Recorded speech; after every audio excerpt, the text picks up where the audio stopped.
Yang saya hormati, terima kasih untuk waktunya sudah dapat hadir untuk pada kesempatan hari ini kita bisa berkumpul kembali. Alhamdulillahirabbil alamin.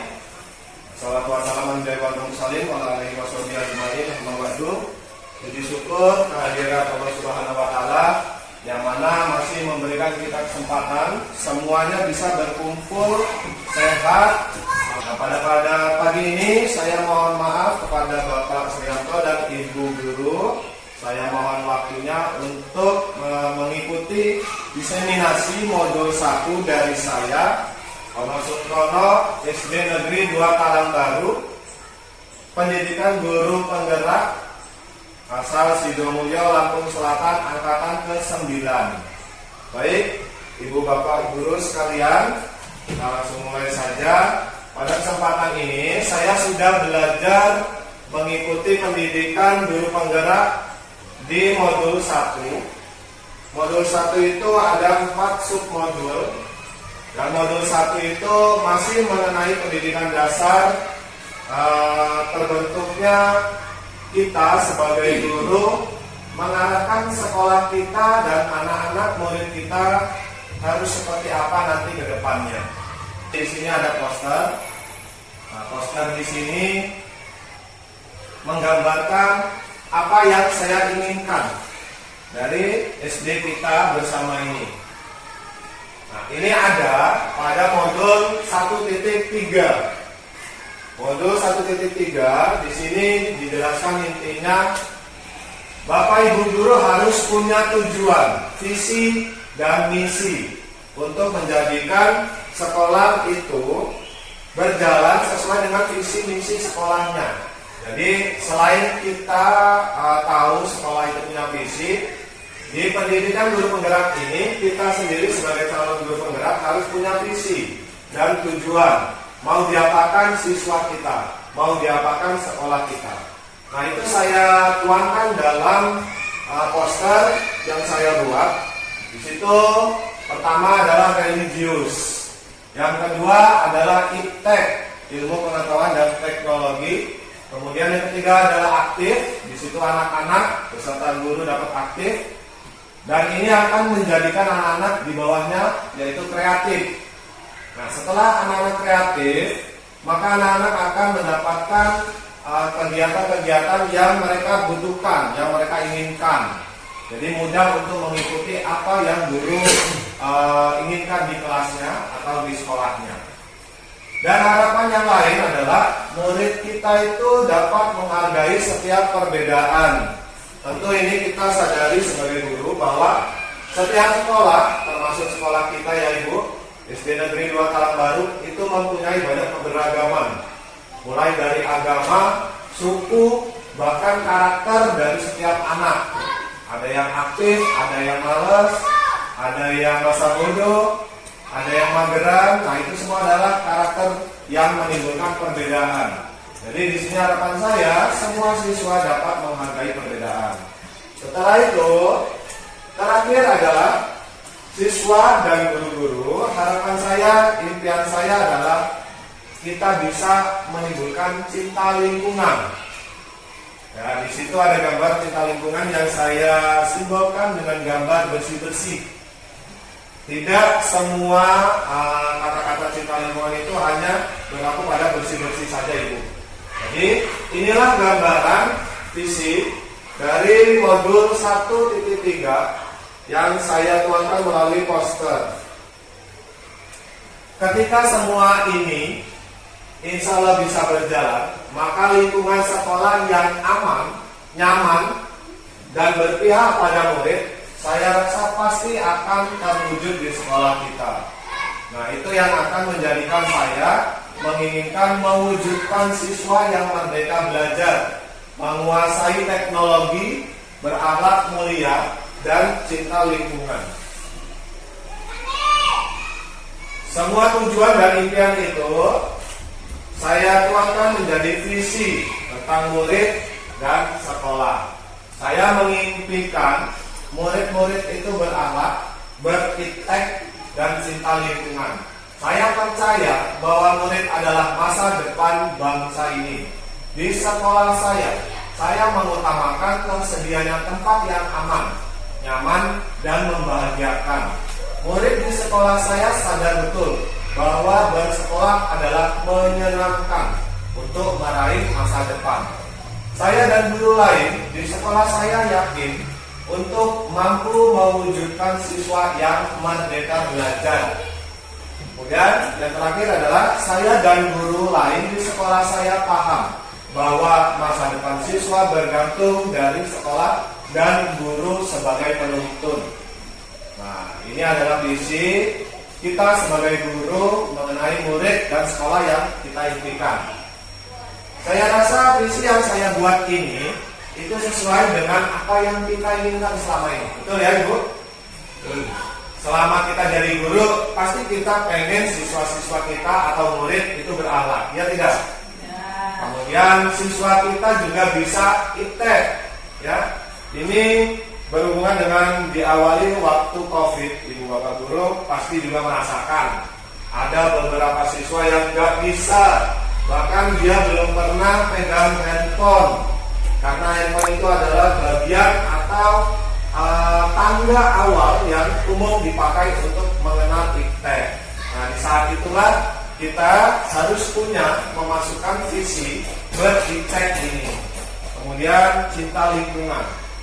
Nah, ini harapan saya yang paling saya awali itu adalah berakhlak, ber-iptek, dan cinta lingkungan.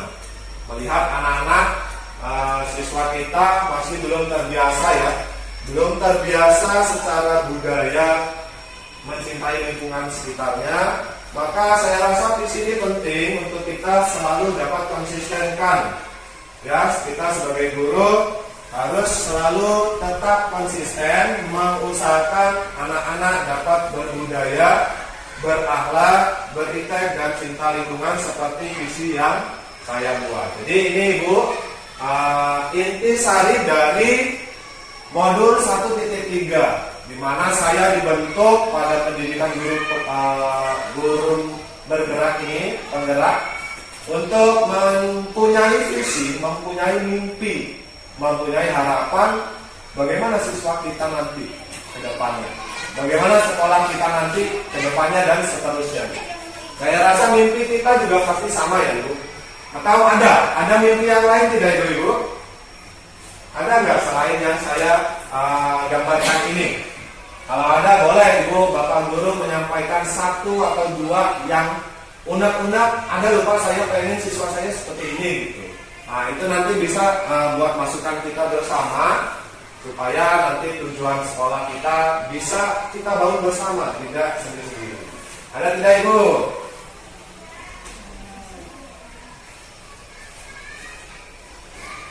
Nah, baik.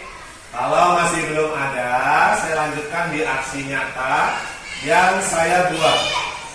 Nah, ini aksi nyata dari 1.3. Jadi aksi nyata ini masih berkaitan dengan visi. Ya, di situ ada persamaan visi dan misi sekolah. Visi dan misi sekolah ini secara umum yang kita buat di awal tahun ajaran baru, di kurikulum baru ini, kurikulum merdeka. Dan itu kita sudah sepakati dengan kepala sekolah, kemudian lingkungan sekolah, warga sekolah, bahwa visi sekolah kita adalah terwujudnya peserta didik yang beriman, cerdas, terampil, mandiri, dan berwawasan global. Kemudian dipadukan kembali dengan visi yang saya buat, yaitu mewujudkan siswa yang merdeka belajar, menguasai teknologi atau iptek, berakhlak mulia, dan cinta lingkungan. Ada perbedaan bunyi, ada perbedaan bunyi, tapi saya rasa kalau di dalamnya kita laksanakan, visi yang saya buat itu juga termasuk di dalam visi sekolah kita.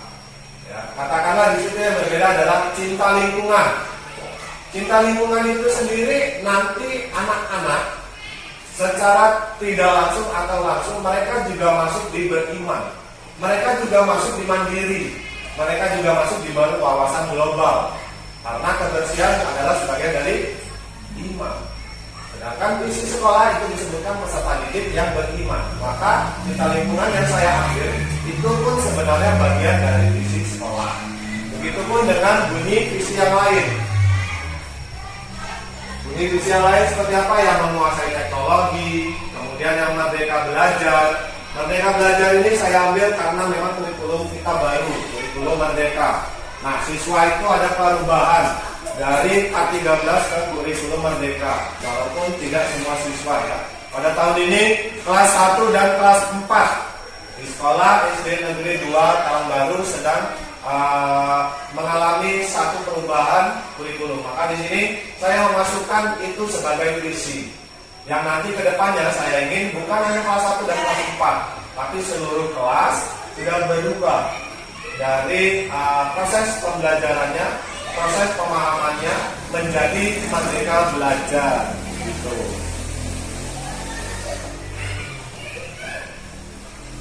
Nah, di sini Bapak Ibu, selama pembuatan visi saya diarahkan dan dituntun oleh pendidikan guru penggerak melalui metode.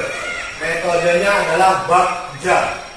Bagja itu beberapa pertanyaan-pertanyaan yang nanti akan kita cari tindakan sebagai solusi, sehingga akhirnya nanti akan timbul rencana dan aksi. Nah, di sini akhir dari Bagja yang saya buat, rencana dan tindakan aksi. Nanti akan saya jelaskan setelah ada di berikutnya. Nah, di sini ada video Bapak Ibu, kita sudah melaksanakan beberapa kegiatan yang sebenarnya sudah dilakukan. Hanya saya memasukkan sebagai aksi nyata supaya konsisten.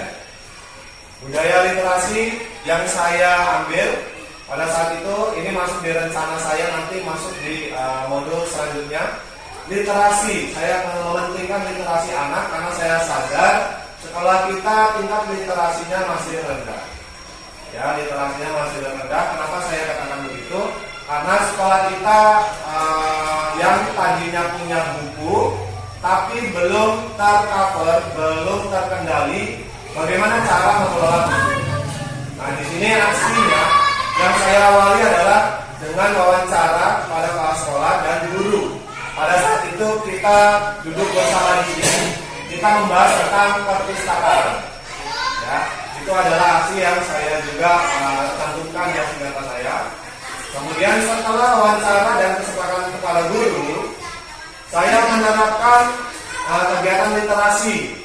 Ya, seperti 15 menit di kelas saya. Sebelum belajar, saya mempersiapkan anak-anak dengan membebaskan mereka membaca buku. Bukunya apapun, boleh buku pembelajaran, boleh buku cerita, ya. Hanya 15 menit sebelum belajar. Kemudian selain itu, kita bersama-sama menjadwalkan. Ada literasi terjadwal di ruang baca. Di kelas-kelas itu sebenarnya harus ada pojok baca. Seperti Bu Depi ya, kelas 4 sudah ada pojok baca. Mungkin kelas 1 juga sudah ada pojok baca. Termasuk kelas saya sedang saya buat lagi. Karena pas saat itu kita bongkar-bongkar sekolah, jadi sekarang mulai lagi kita membuat yang baru. Kemudian terakhir, perpustakaan.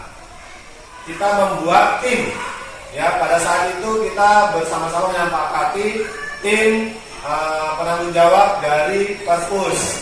Kita menyepakati setiap hari ada satu kelas yang masuk ke perpus berdurasi 30 menit atau lebih. Kita mempertanggungan jawab kepada wali kelas setiap kelas masing-masing, dan itu jadwalnya sudah kita sepakati bersama. Terakhir, konsisten. Yang saya harapkan dari aksi nyata 1.3 ini nanti terlaksana kembali dan terus terlaksana untuk membantu saya melaksanakan aksi nyata di melaksanakan di budaya literasi, ada di modul selanjutnya. Disiplin dalam pelaksanaan kegiatan literasi terjadwal terhadap guru dan siswa. Ini berkaitan kita pojok baca, kemudian berkaitan dengan perpustakaan. Kemudian merevitalisasi ruang baca, optimalisasi dalam aktivitas lain yang berkaitan dengan literasi. Kalau di kelas saya dan di kelas lain itu itu sudah ditempel poster-poster ya Ibu Bapak ya. Ada ya kelasnya poster-poster yang kita dapatkan dari KKN waktu itu juga merupakan literasi. Jadi itu simbol baca. Kemudian ada undang-undang yang kita tempel, kemudian ada peraturan kelas yang kita buat, jadwal tiket. Nah itu semua adalah simbol baca. Dan itu adalah termasuk ke literasi. Nah ini adalah kegiatan kita pada saat itu, di mana kita sama-sama menyepakati perpustakaan dan ini simbol baca, kemudian sumber baca yang kita perbaiki. Nah ini adalah variasi media dan karya literasi. Jadi anak-anak itu bisa kita tugaskan Ibu Bapak Guru sebagai masuk ke literasi. Contohnya pembuatan pantun. Kemudian di kelas 1 menggambar. Waktu itu menggambar gedung ya Miss Novi ya. Menggambar gedung sekolah, anak-anak dibawa keluar. Nah itu juga termasuk literasi. Jadi literasi di sini bukan hanya membaca tulisan, tetapi simbol-simbol yang dimana anak itu bisa memahami apa simbol itu atau gambar itu. Jadi tidak semuanya literasi itu hanya suatu bacaan atau huruf. Di sini ada Syahrir di kelas 6. Saya sedang mencoba mind map. Jadi metode literasi yang sedang saya kembangkan di kelas 6 adalah pembuatan mind map. Siswa saya ajarkan membuat suatu peta pikiran, di mana di tengah-tengahnya itu inti atau kontennya. Contohnya, misalnya di tengah-tengah kontennya organ pernapasan, maka di sisi lainnya itu anak-anak bisa menuliskan hal-hal yang penting yang berhubungan dengan konten itu. Contohnya jantung, kemudian sebelahnya hidung, ataupun alat-alat pernapasan yang ada pada manusia yang bisa anak kembangkan. Nah itu adalah mindnya. Dan itu boleh berupa tulisan, boleh juga berupa gambar. Di gambar bawah terakhir itu literasi berupa digital. Selain kelas saya rasa juga kelas lain juga begitu. Kelas 5, kelas 4 juga sudah pernah melakukannya ya. Anak-anak belajar dari video, anak-anak belajar dari aplikasi. Kita juga pernah masuk di classroom, kita juga pernah masuk di WA grup. Nah itu adalah literasi digital. Harapannya di seterusnya kegiatan ini dapat menjadi kegiatan yang berkelanjutan. Baik, selanjutnya ini sudah masuk di modul 1.4. Namun sebelum masuk di modul 1.4 yang berbunyi budaya positif, saya menuangkan koneksi antar materi. Maksudnya di sini adalah apa sih koneksinya dari visi tadi kepada budaya positif. Nah, di sini saya membuat koneksi antar materi. Nah, disinilah mind map-nya. Saya tadi tidak menjelaskan 1.1, 1.2 karena 1.1 dan 1.2 kita sudah ada. Sebenarnya kita sebagai guru pasti sudah dibentuk. Dan di sini modul 1.1 bunyinya adalah masih konsep pemikiran Ki Hajar Dewantara tentang pendidikan dan pengajaran. Ya. Ini hanya materi Bapak Ibu. Jadi materi Ki Hajar Dewantara saya mohon maaf tidak menyampaikan aksi nyatanya di pertemuan diseminasi kali ini. Dan ini adalah kita pasti sudah melakukannya. Contohnya pada konsep pemikiran Ki Hajar Dewantara itu ada bunyi sistem AMONG. AMONG itu kita sebagai guru harus mengomong atau mengarahkan dan menuntun siswa. Yang bagaimana? Nah yang kita lah, yang masing-masing pasti punya tujuan sendiri. Guru masing-masing pasti punya tujuan, pasti punya pembawaan, punya karakter, ya, punya pemahaman anak saya ini mau belajarnya seperti apa. Mau kita ngomong, mau kita arahkan kemana. Karena setiap kelas itu pasti beda-beda. Karena pencapaian siswa itu pun pasti berbeda. Kemudian di modul 1.2 itu nilai peran guru penggerak. Nilai yang kita punya, yang harus kita lihatkan di sekolah untuk dapat digugu dan ditiru oleh siswa. Tuturi Handayani, ada lagi. Itu nanti terakhirnya tuturi Handayani, yang di belakang itu mengikuti. Siapa yang diikuti? Tentu kita, guru. Ya, itu nilai dan peran kita sebagai guru. Kemudian tadi saya menjelaskan tentang visi guru penggerak. Ada di modul 1.3. Nah, itu nilai-nilai atau tujuan impian yang saya punya pribadi dipadukan di sekolah. Ya, dipadukan kembali kepada kita masing-masing guru mengenai sikap dan positif anak. Nah, yang terakhir adalah budaya positif di sekolah. Kenapa ada budaya positif di sekolah?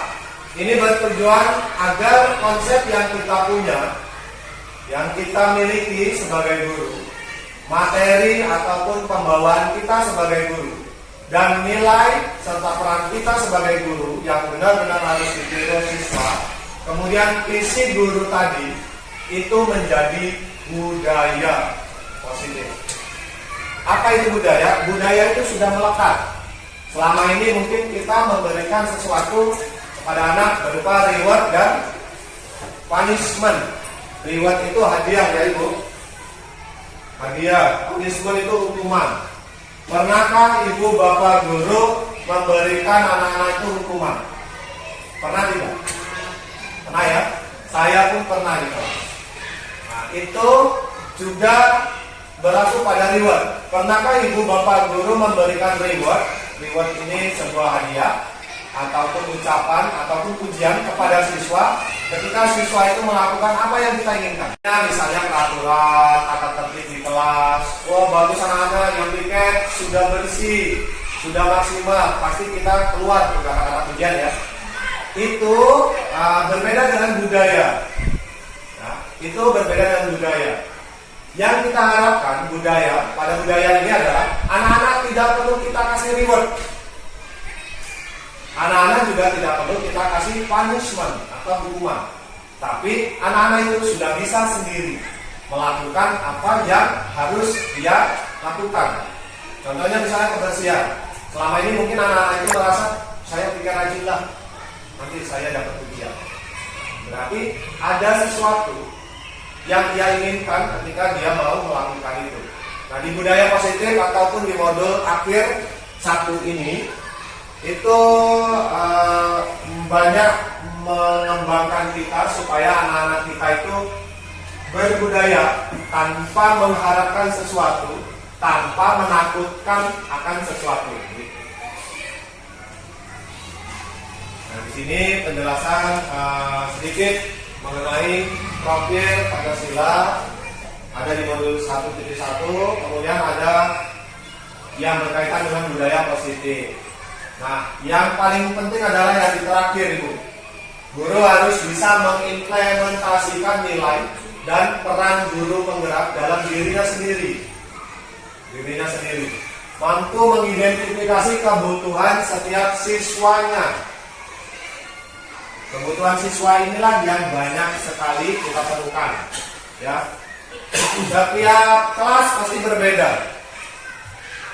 Coba, apakah kelas 1 yang pada kesempatan kali ini diajar Miss Novi, kemudian saya coba perbandingkan dengan kelas 3 dengan wali kelas Ibu Darwati, mungkin nggak kebutuhan siswanya sama?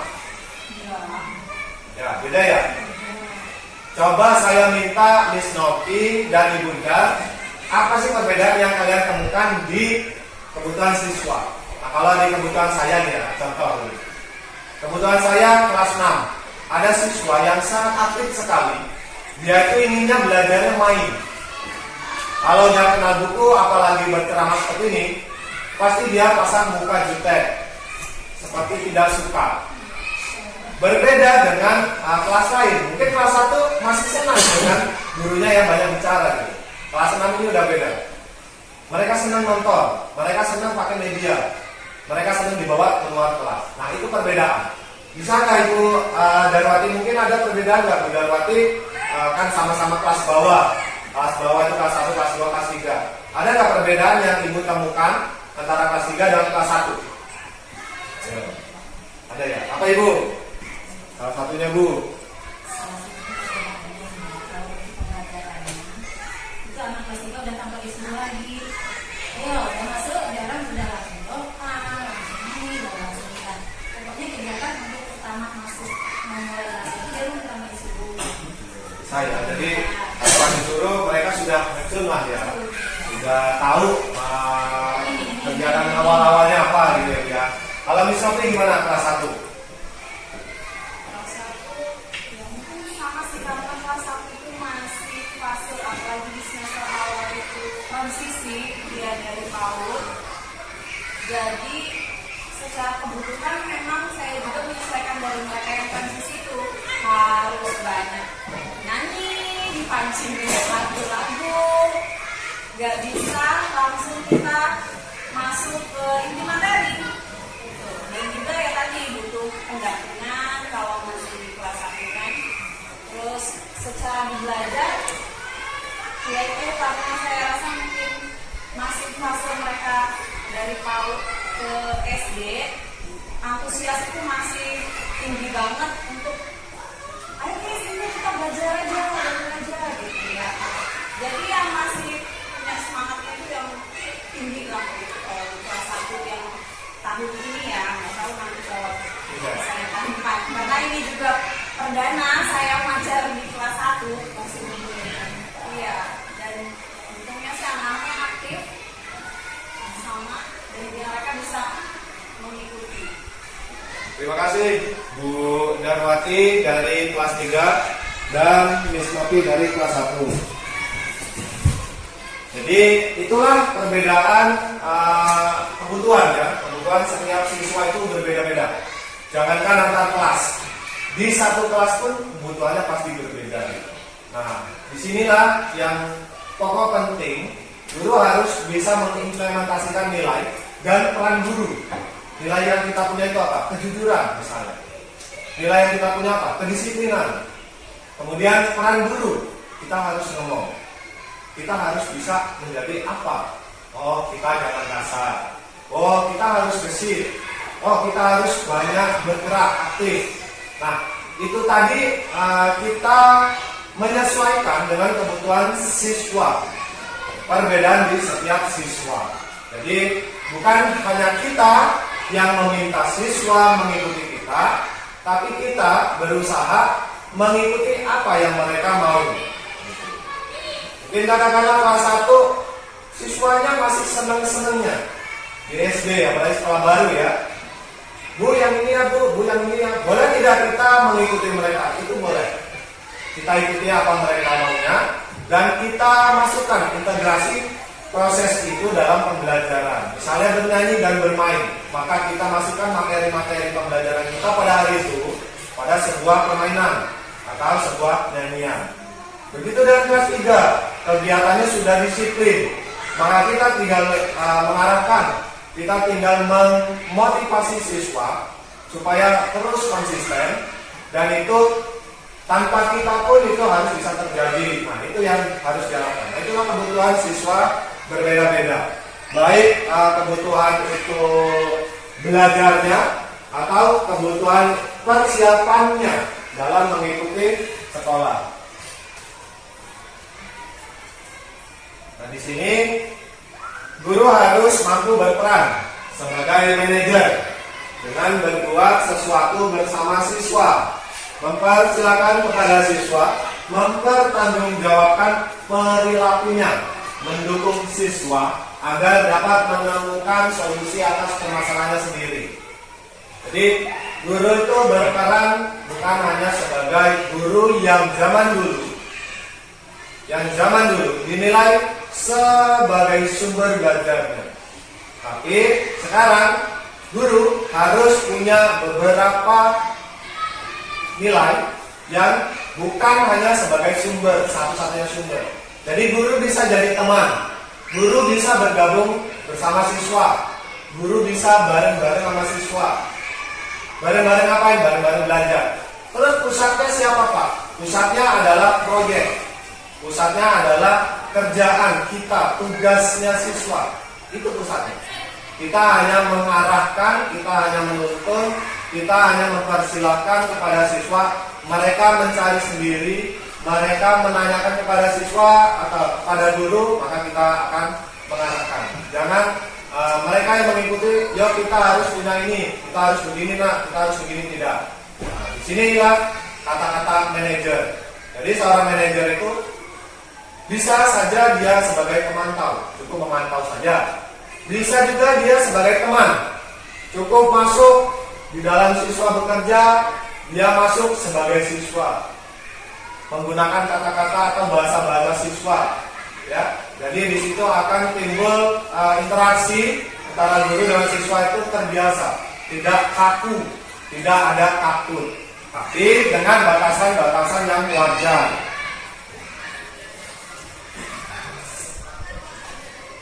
Dan di sini adalah rancangan tindakan aksi nyata. Rancangan tindakan aksi nyata di modul 1.4 atau modul setelahnya dari visi dan misi tadi. Latar belakangnya adalah penerapan budaya positif yang masih belum berjalan dengan baik di sekolah. Ditunjukkan masih terdapat siswa yang kurang bertanggung jawab dalam menjalankan peraturan dan kesadaran diri terhadap budaya positif masih kurang baik. Tujuannya menumbuhkan kesadaran siswa terhadap budaya positif. Semua warga sekolah terlibat aktif dalam penerapan budaya positif. Tolak ukurnya terciptanya keyakinan kelas. Nah, ini nanti akan saya bahas. Keyakinan kelas itu seperti apa. Kemudian siswa lebih bertanggung jawab. Yang terakhir, terwujudnya disiplin positif dari diri siswa.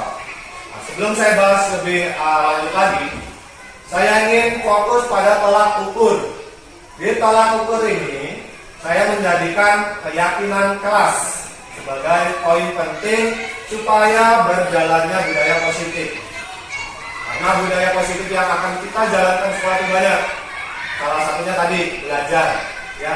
Kita membebaskan anak-anak. Nah, seperti kata Miss Novi sebagai guru kelas 1, anak-anak itu banyak yang pengen nyanyi, banyak anak yang pengen bermain. Itu juga bisa menjadi budaya positif. Tapi kita perlu ada keyakinan kelas sebelum melakukan itu. Keyakinan kelas ini diadakan agar terwujudnya tanggung jawab. Nah, kalau kita lihat tadi Bu Darwati di kelas 3, anak-anak sudah tahu Pak kegiatan awal mereka harus ngapain. Ketika sudah bayar masuk, maka mereka akan masuk. Ketika masuk, mereka akan berdoa. Kemudian mereka akan melakukan kegiatan awal bernyanyi Indonesia Raya atau yang lainnya. Nah, itu adalah budaya anak-anak ya di sekolah. Semua budaya itu budaya positif. Tinggal bagaimana budaya itu bisa bertahan, berlanjut semua siswa atau sebagian siswa. Pastinya itu butuh keyakinan kelas. Ya. Di kelas Ibu Bapak kelas 1 sampai kelas 6 pasti sudah punya peraturan kelas ya. Ya, masih ingat ya? Coba Ibu Devi untuk kelas 4. Apa sih peraturan kelasnya yang ada di kelas 4? Kalau di kelas 4 itu yang pertama menjaga kerapian ruang kelas. Menjaga kerapian ruang kelas. Terus menyimpan kembali buku-buku yang telah mereka baca. Oke. Menyimpan kembali buku-buku yang mereka baca. Yang lagi di dalam kelas, baik untuk baca, setelah mereka baca harus mengembalikan kembali ke tempatnya. Terus membuang sampah ke tempat sampah ketika di kelas biasanya mereka bermain-main dan sampah berserakan, mereka harus memungut sampah-sampah yang ada di dalam kelas. Terus tidak boleh terlambat datang ke sekolah. Terus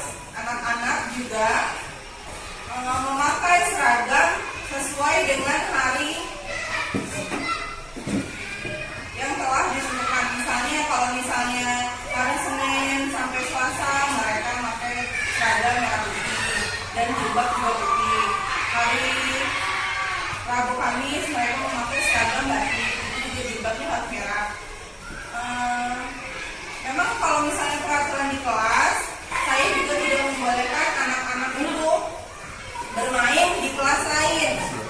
Kenapa? Karena memang sesuai pengalaman saya sebelum-sebelumnya, bukannya karena saya tidak ingin anak-anak di kelas saya bermain dengan yang lain, karena memang jika anak kelas yang lain masuk ke kelas saya terusan pajangan-pajangan semuanya rusak, jadi memang kelas kita sendiri yang rugi. Nah, saya juga tidak menyuruh anak saya untuk main ke kelas lain karena takutnya mereka mengganggu kelas sebelah juga. Ya, banyak ya peraturan kelas itu banyak. Saya tidak bisa meminta ibu bapak guru untuk menyebutkan satu-satu. Yang saya yakini adalah setiap kelas pasti punya peraturan ya, karena pasti guru secara tidak langsung pengen keadaan di kelas itu kondusif, ya, sehingga guru bisa menjadi manajer tadi itu lancar tanpa ada hambatan. Nah, semua kelas pasti mempunyai peraturan yang itu pasti ada konsekuensinya, betul tidak? Nah, banyak tadi yang sudah diungkapkan oleh Bu Devi sebagai guru kelas 4, peraturan-peraturannya. Yang salah satunya adalah tidak memperbolehkan siswa bermain atau masuk di kelas lain ya. Itu saya garis besari. Mungkin ada kata-kata lain yang melarang siswa gitu ya. Salah satunya mungkin menjaga kebersihan. Ada beberapa peraturan kita kadang-kadang buat dilarang buang sampah di kelas. Ya, betul tidak? Betul ya. Nah, itu juga merupakan peraturan. Semua itu adalah peraturan. Nah, di sini ini masa aksi nyata 1.4 yang saya tuangkan adalah, yang saya inginkan adalah ini. Yang pertama, berdiskusi dengan siswa tentang sekolah yang mereka inginkan. Jadi perlu juga ini Ibu Bapak menyampaikan kepada siswa. Nah, sekolah kita ini sudah baru loh. Sekolah kita ini sudah baru, sudah banyak bangunan. Kira-kira nanti apa sih sekolah yang kamu inginkan? Pasti ada nanti beberapa mungkin seperti hal-hal positif. Pak, saya pengennya sekolah ini nyaman, bersih. Nah, dari jawaban siswa itulah ya, diskusi yang saya inginkan nanti di awal ini kita bisa kembangkan. Maka dari itu kita memasukkan pada siswa, ayo bareng-bareng kita jaga kelas kita ikuti peraturan kelas kita. Nah, di situ perlu dimasukkan siswa. Kemudian memberikan kesempatan pada siswa dalam menyepakati peraturan kelas menjadi keyakinan kelas. Jadi guru di sini tugasnya sebagai fasilitator, menampung setiap pendapat siswa. Ya, menampung pendapat siswa mengenai peraturan. Jadi peraturan kelas sebenarnya tidak harus guru yang buat.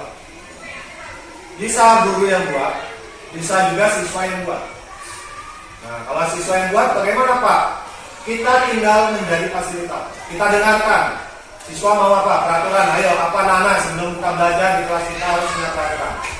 Ketika masukan mereka sudah diungkapkan, kita terima dan kita kembalikan kepada anak-anak.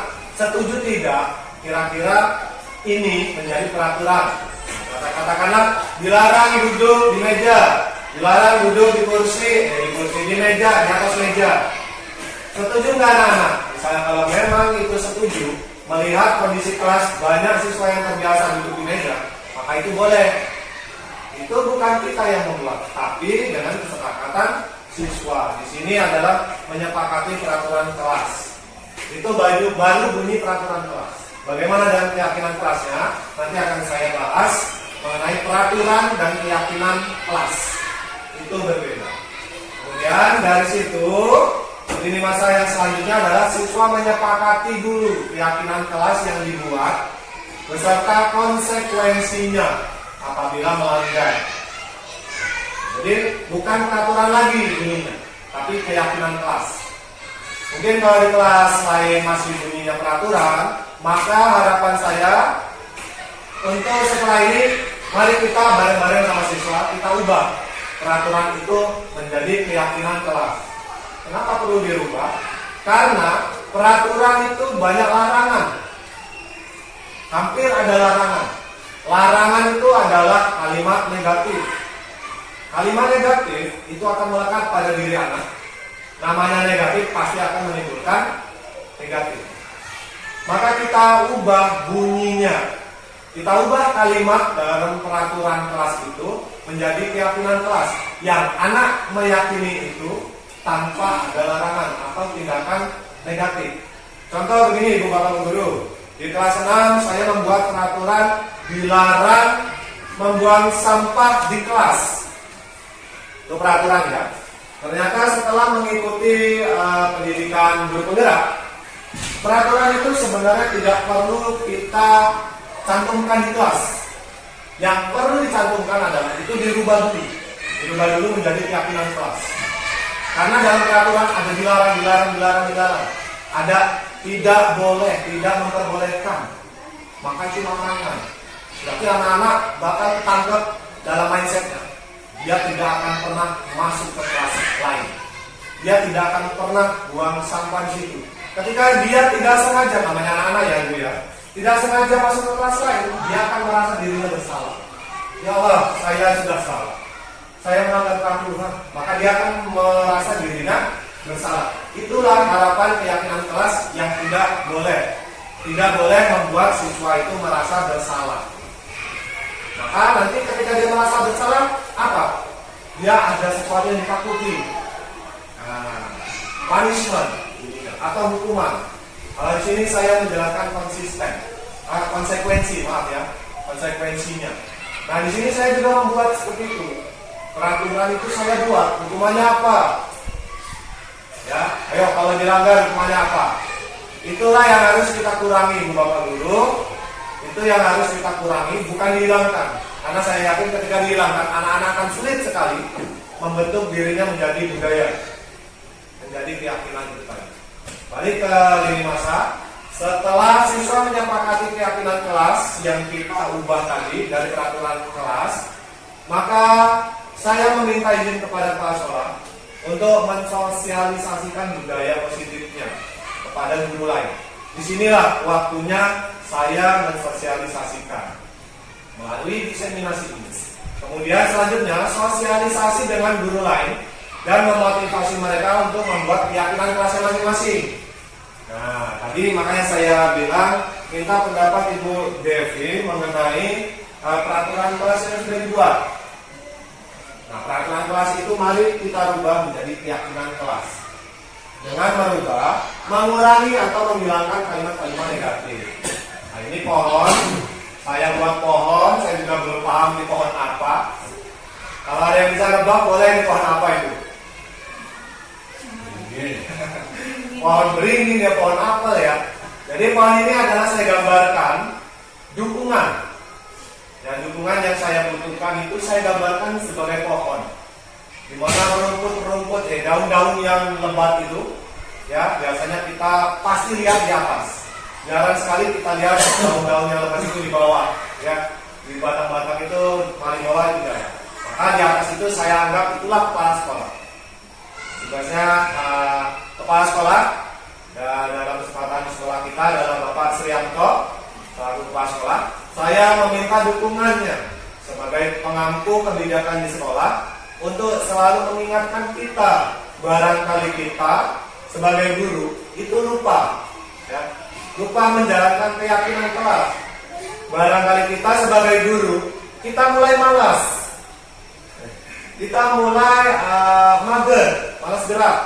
Nah, di sini saya butuh sekali dukungan Bapak Srianto selaku kepala sekolah guru, kepala sekolah di SD Negeri 2 Tambaru untuk tetap terus memotivasi guru-guru, termasuk saya, yang saya rasa saya juga belum bisa maksimal. Nah, kemudian ada batang dan dahan, bagian di tengah dan di atas yang beranting-ranting, itu saya gambarkan adalah sebagai guru.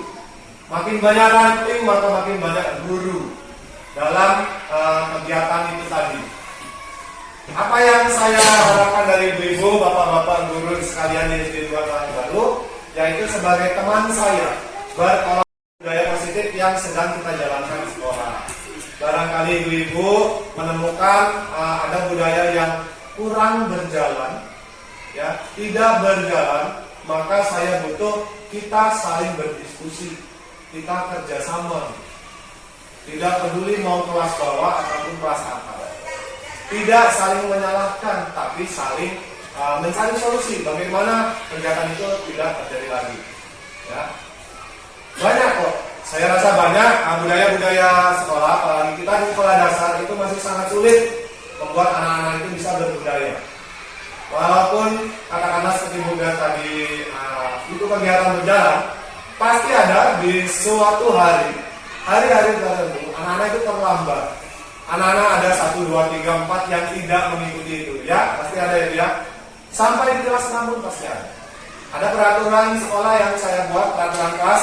Anak-anak masuk kelas lepas sepatu, pulang sekolah pakai sepatu, keluar kelas pakai sepatu. Tetap ada 1 siswa, 2 siswa yang kadang-kadang harus saya ingatkan terus itu. Pulang sekolah udah, ayo pakai sepatunya dulu. Oh iya Pak. Memang itu budaya. Nah, kita di sini sebagai manajer kita pantau. Kalau perlu diingatkan, tapi cukup mengingatkan sebagai teman. Jangan memberikan hukuman. Tidak pakai sepatu, celurit, pukul, ini, lari. Nah, itu salah ya, Bu ya. Itu salah sebenarnya. Kemudian yang terakhir, dukungan yang saya butuhkan untuk mengimplementasikan budaya positif di sekolah kita adalah pohon bagian bawah. Akar, ya kita tidak bisa melihat akar, tapi sesungguhnya akar itu di dalam tanah menyebar, ya. Kalau akar itu nggak ada, pohon mati atau tumbuh? Mati, pasti mati. Maka akar itulah yang saya inginkan sarana dan prasarana yang ada di sekolah ini. Contohnya seperti perpustakaan, buku, yang kita pakai sekarang, papan tulis, kantor, proyektor, atau bahkan bahan-bahan yang ada di lingkungan sekolah kita, pohon-pohon yang ada di lingkungan kita, jenis batuan, itu semua adalah sarana dan prasarana. Nah, itu yang tidak lepas dari apa yang saya ingin laksanakan sebagai budaya positif. Tadi saya berbicara mengenai Bagja, Ibu Bapak Guru. Ya, ini adalah Bagja. Metode Bagja untuk mewujudkan siswa yang berkarakter, kreatif, tanggung jawab, melalui budaya literasi. Nah, ini yang kita akan bawakan supaya anak-anak disiplin menjadi budaya positif. Nah, literasi ini juga peraturan kelas juga masuk, ya. Jadi anak-anak itu nanti harapannya kreatif, tanggung jawab, ya, dan juga mereka mengikuti itu tanpa kita minta, tanpa kita beri hadiah, tanpa kita kasih hukuman. Di sini ada Bagja. Bagja itu apa sih? Bagja itu hanya sebuah metode di mana kita merencanakan apa yang ingin kita laksanakan di hari-hari ke depannya. Yang B-nya adalah membuat pertanyaan utama. Bagaimana menumbuhkan literasi untuk meningkatkan perkembangan karakter siswa. Nah, jadi sebelum ada budaya positif, kita harus tahu dulu karakter siswanya. Bagaimana menumbuhkannya karakter itu? Melalui literasi. Di sini ada pertanyaan, maka di situ ada tindakan, daftar tindakan atau berupa jawaban. Itu langkah-langkah yang sudah kita bahas tadi, seperti wawancara para kepala sekolah, kemudian membentuk media literasi, penyediaan fasilitas literasi. Kemudian melakukan kunjungan perpustakaan yang kita sudah bentuk timnya. Kemudian Bagja hanya itu ambil pelajaran.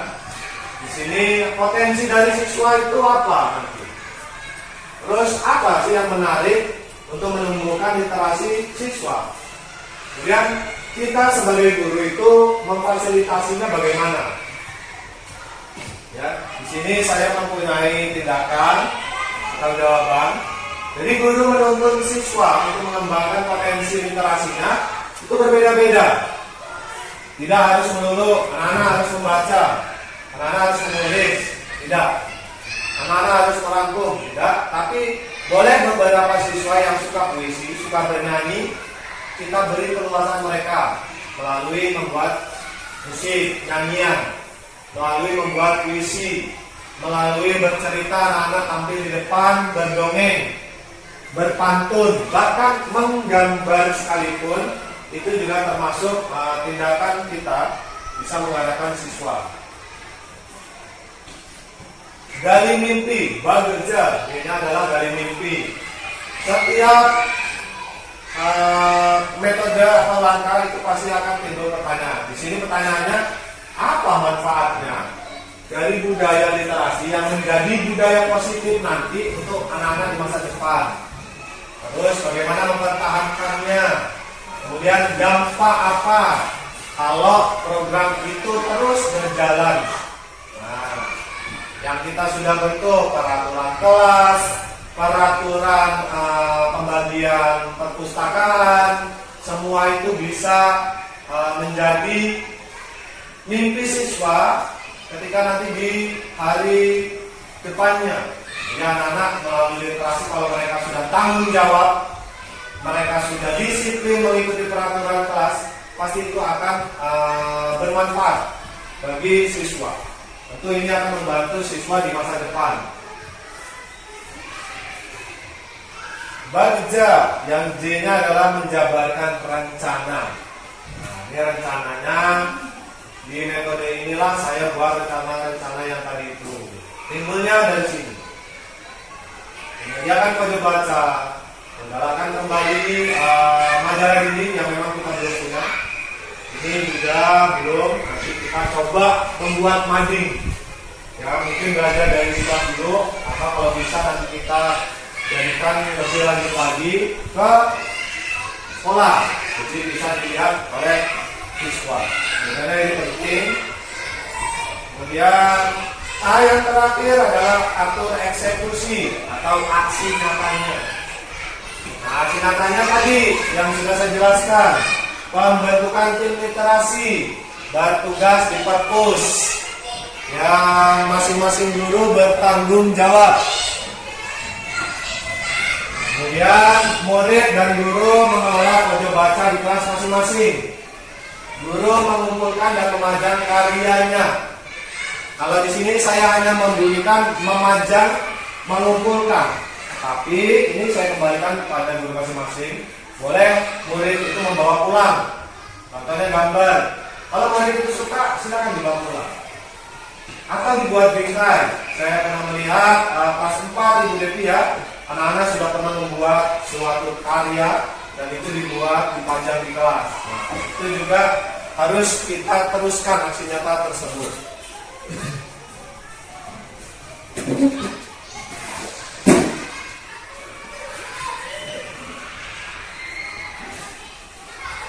Kalau ini hanya harapan saya di kelas 6. Saya literasi membaca 15 menit di awal pembelajaran itu menjadi penarik minat siswa untuk belajar. Jadi mereka bisa fokus juga. Karena takutnya kalau kita langsung belajar, anak-anak masih mengutarakan apa yang mereka bawa di rumah. Ada yang lagi dengkel, ada yang masih ngobrolin main layangan kemarin gitu.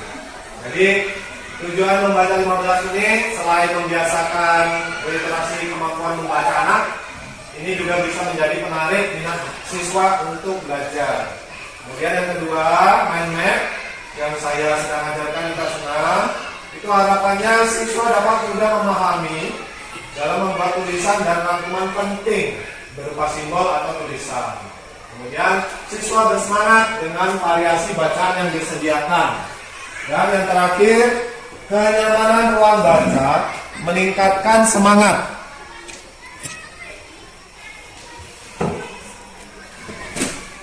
Nah, ini adalah harapannya ya Ibu Bapak Guru.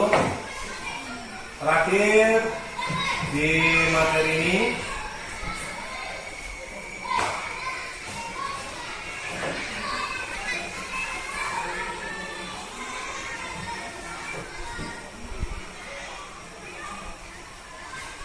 Nah, di modul 1.4, Ibu Bapak Guru mungkin nanti bisa belajar juga. Ini yang sedang diajarkan di modul 1.4 minggu kemarin. Yang pertama adalah teori kontrol.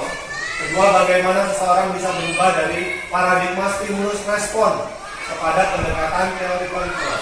Apa teori kontrolnya? Nanti setelah ini ada penjelasannya. Kemudian yang ketiga, 3 motivasi perilaku manusia. 4, hukuman, konsekuensi, dan restitusi. Nah, hukuman, konsekuensi, dan restitusi ini berkecimpung dalam peraturan kelas, keyakinan kelas yang kita buat. Kemudian yang kelima, dihukum oleh penghargaan. Nah, ini kata-kata yang unik ini. Dihukum tapi oleh penghargaan. Apa maksudnya? Kemudian yang kelima, kebutuhan dasar manusia. Yang keenam, nah itu tadi kebutuhan 5 kebutuhan dasar manusia. Yang keenam, yang ketujuh adalah posisi kontrol. Kalau yang pertama tadi teori kontrolnya, yang ketujuh posisi kontrol. Kita sebagai guru harus bisa masuk di posisi kontrol ini. Yang terakhir adalah segitiga restitusi. Nah, ini teori kontrol. Jadi teori ini sudah ada memang dari sebelum kita menjadi guru. Teori ini sudah ada, dan ini adalah yang lagi digalakkan di pendidikan guru penggerak untuk menciptakan guru-guru itu tahu posisi kontrolnya di mana. Ya. Ini adalah guru mengontrol murid.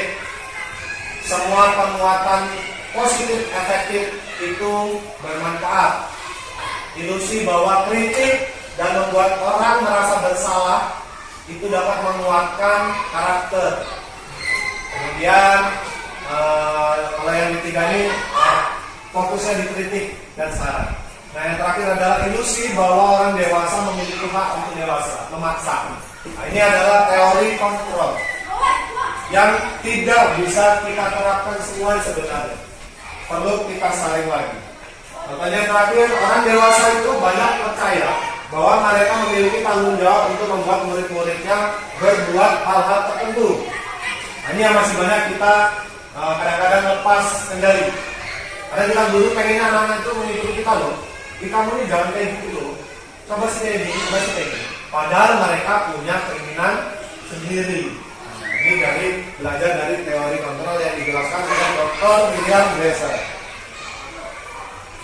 Stimulus, bagaimana seseorang bisa berubah dari paradigma stimulus respon melalui pendekatan teori kontrol tadi. Stimulus responnya, kebutuhan kita sama.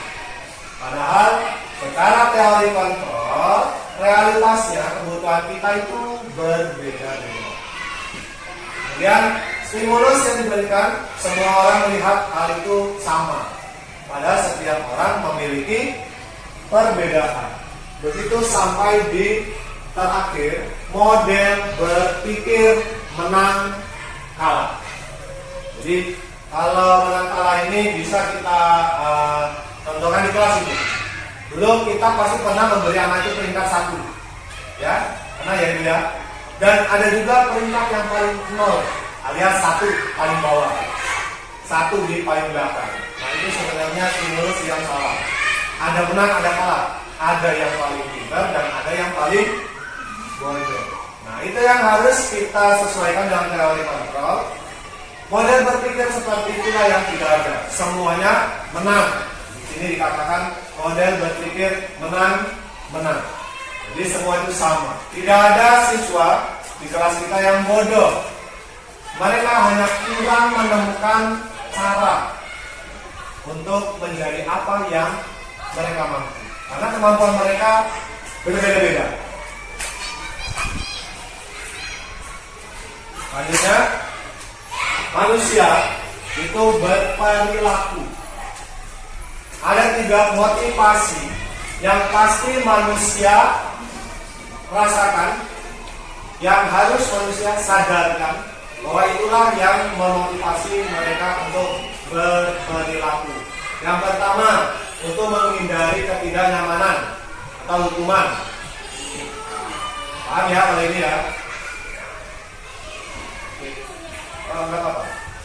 Kemudian yang kedua, untuk mendapatkan imbalan, penghargaan atau reward yang sudah saya sampaikan tadi. Ketiga, untuk menjadikan orang yang mereka inginkan atau menghargai diri sendiri dengan nilai-nilai yang mereka percaya. Saya jelaskan yang pertama, untuk menghindari ketidaknyamanan. Ketidaknyamanan atau hukuman. Masih adakah ibu-ibu, anak-anak yang takut dihukum? Ada tidak? Masih ya, masih ya. Kelas 2 gimana Ibu Siti? Ada nggak anak-anak itu yang dia rajin gitu, karena dia takut dihukum? Ada tidak? Ada ya? Kelas 6 pun ada. Ketika saya di luar kelas 6 itu ada aja yang main, melanggar peraturan kelas, duduk di meja aja. Ketika saya masuk, wah, cepat geraknya, langsung rapi. Ya tidak? Masih ya? Nah, itu tadi yang saya katakan belum berbudaya. Nah, itu adalah motivasi mereka. Motivasi mereka itu berperilaku seperti itu. Mereka tidak mau duduk di meja karena takut hukuman. Nah, itu yang sedang saya juga berusaha mengubah. Bagaimana sih menciptakan anak ini berperilaku tapi tidak takut karena hanya hukuman. Perilakunya itu yang buruk itu kita ubah supaya tidak buruk. Dia sadar betul bahwa itu salah, tapi tanpa karena ada hukuman. Nah, takutnya kalau ada hukuman, ya itu tadi. Ketika yang memberi hukuman tidak ada, mereka bisa bebas. Ketika yang ada memberi hukuman, mereka baru sadar. Nah, itu takutnya. Maka kalau itu terjadi terus-menerus, tidak akan menjadi suatu budaya. Yang kedua, untuk mendapatkan imbalan atau penghargaan dari orang lain. Nah, di kelas ini juga pasti ada beberapa siswa yang dia aktif, ingin sekali mengejar targetnya, pintar. Ingin dikatakan pintar. Ingin mendapatkan nilai 100. Ya, karena mungkin menurut siswa itulah kebanggaan dia yang bisa dia tunjukkan kepada orang tua. Ya, dia ingin 1, maka itulah kebanggaan dia. Maka di situ yang ditakutkan adalah minat belajar siswa ada karena dia ingin menjadi ranking, ingin menjadi peringkat, ingin mendapatkan hadiah. Padahal sesungguhnya proses belajar di kelas itu tidak harus motivasi kedua ini. Itu akan kembali lagi ke gali mimpi tadi. Itu akan bermanfaat pada anak itu sendiri. Ya. Sesungguhnya yang harus dibentuk apa? Potensi anak itu di bagian apa? Nah, itulah yang harus dikembangkan. Kemudian itu yang bisa dimanfaatkan anak untuk terus berkembang. Maka kalau sekolah kita ada namanya SMK, sekolah menengah kejuruan, itu khusus untuk siswa-siswa yang memang dia minatnya kemana. Minat ke komputer, maka diajarkan ke komputer. Perlukah SD begitu? Perlu saja, Bu. Jika memang anak itu sudah menemukan potensinya, kemampuannya. Apakah harus pembelajaran? Tidak juga. Contoh, jika di kelas kita Ibu menemukan anak-anak yang rajin sekali beribadah, sholat, bahkan dia senang belajar sejarah-sejarah agama, sholawat, kemudian yang lain, berarti kognitif pada agamanya bagus. Nah, itu yang perlu kita tunjukkan kepada guru agama, guru mapel, mata pembelajaran agama yang perlu dikembangkan. Terus dia tidak bagus di MTK-nya, maka tidak boleh dipaksa. Ya, tidak boleh dipaksa. Dan tidak perlu juga anak-anak itu terusin agamamu ini, belajar lagi doa-doanya, apalagi banyak nanti kamu dapat hadiah dari ibu. Tidak perlu seperti itu. Tapi kita cukup menjelaskan apa manfaatnya dia menggeluti itu. Dia bagus di agama, dia bagus di hafalan doa-doa. Apa manfaatnya ke depannya? Itu saja yang perlu kita jelaskan. Doa itu baik untuk dirimu sendiri, keluargamu sendiri, bisa menjalankan kehidupan rumah tangga atau keluarga yang rukun, guyup, ya, berakhlak mulia. Nah, itulah yang perlu kita berikan. Bukan yang kedua ini, suatu imbalan atau penghargaan.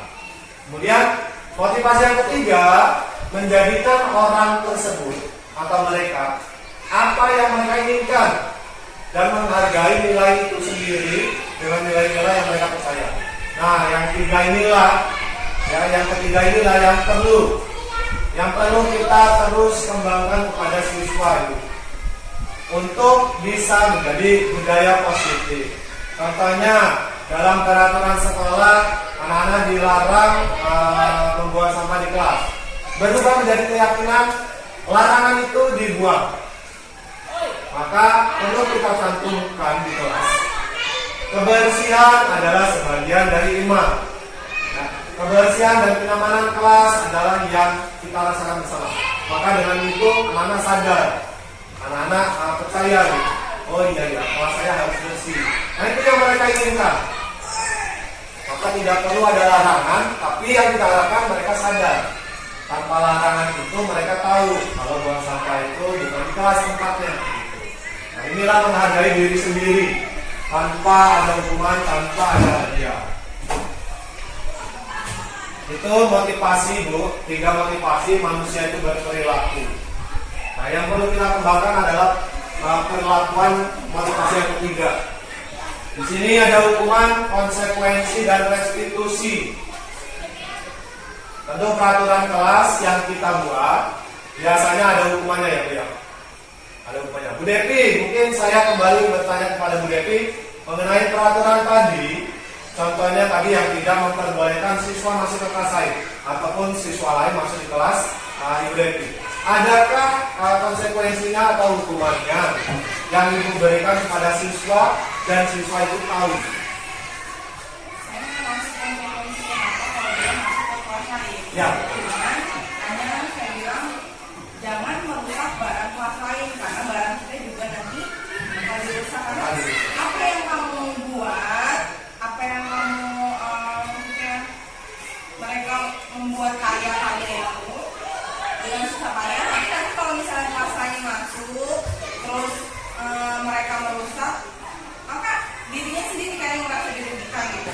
Makanya jangan merusak barang orang lain kalau barang kamu juga tidak mau dirusak. Saya tidak akan ngasih konsekuensi apapun ke murid, cuma kan saya bilangnya apa yang kamu perbuat nanti berbalik ke dirimu sendiri gitu aja. Ya, betul ya. Terima kasih Bu Devi. Itu salah satunya tadi ya dari penjelasan peraturan kelas yang Ibu Devi buat dan sepakati bersama murid. Jadi yang Ibu Devi sampaikan tadi itu juga termasuk konsekuensi. Ya, walaupun kita tidak menjelaskan, anak-anak ini konsekuensinya begini, tidak, tapi itu termasuk konsekuensi. Nah, disinilah bedanya hukuman, konsekuensi, dan restitusi. Nah, restitusi itu sendiri, tadi Ibu Devi ternyata sudah menjelaskan Ibu. Dan saya rasa kita sebagai guru pasti pernah mengalami tiganya. Ya, bisa menjadi hukuman, bisa menjadi konsekuensi. Konsekuensinya di mana? Anak-anak udah tahu kesepakatannya itu. Yang namanya nggak pakai seragam, harus beda. Nggak mungkin dari satu tim kan? Nah, itu konsekuensinya yang kita sepakati bersama. Hukumannya setelah anak-anak upacara mereka mendapatkan tugas lebih, sampah, mandi sampah, atau yang lain. Tahu tidak siswa itu bakal dihukum seperti itu? Kira-kira tahu nggak? Tidak, karena itu tidak ada. Anak-anak nggak pakai topi, nggak pakai salib pinggang, dasi, begitu pas upacara. Mereka tahu tidak berdirinya di sana. Pasti harus memisah dengan kelompok lain, ya kan? Mereka sudah tahu itu. Itu namanya konsekuensi. Tapi tahu tidak anak-anak setelah upacara kira-kira mau ngapain? Tahu tidak? Kira-kira tahu tidak? Tidak. Kita lah yang memberi hukuman itu. Itulah hukuman. Konsekuensinya adalah ketika Ibu Devi tadi melarang, tidak boleh masuk kelas. Kenapa alasannya? Kalau rusak barang-barangnya, maka itu akan berakibat ke kelas kita juga. Pasti kelas kita juga bakal dirusak. Itu konsekuensinya. Nah, itu konsekuensi, bukan hukuman. Kalau hukuman, ya itu tadi hukumannya. Kalau upacara, anak-anak yang tidak pakai kelengkapan ini ambil sampah. Tiba-tiba, respon yang diberikan tiba-tiba, dan anak langsung mengikuti itu. Itu hukuman. Tapi kalau konsekuensi, anak-anak sudah tahu. anak-anak sudah tahu dari apa yang dia perbuat.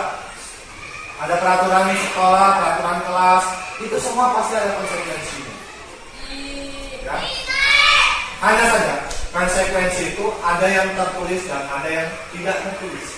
Tapi pasti ada konsekuensinya. Lalu bagaimana supaya konsekuensi ini bisa lebih baik lagi? Nah, untuk konsekuensi yang bersifat fatal biasanya akan diberi hukuman ya. Namun kali ini hukuman ini akan dirubah. Maka kita akan berikan dia sebuah restitusi. Konsekuensi itu tidak bisa hilang. Tapi konsekuensi yang bersifat fatal, maka kita akan mengubahnya dalam sebuah restitusi.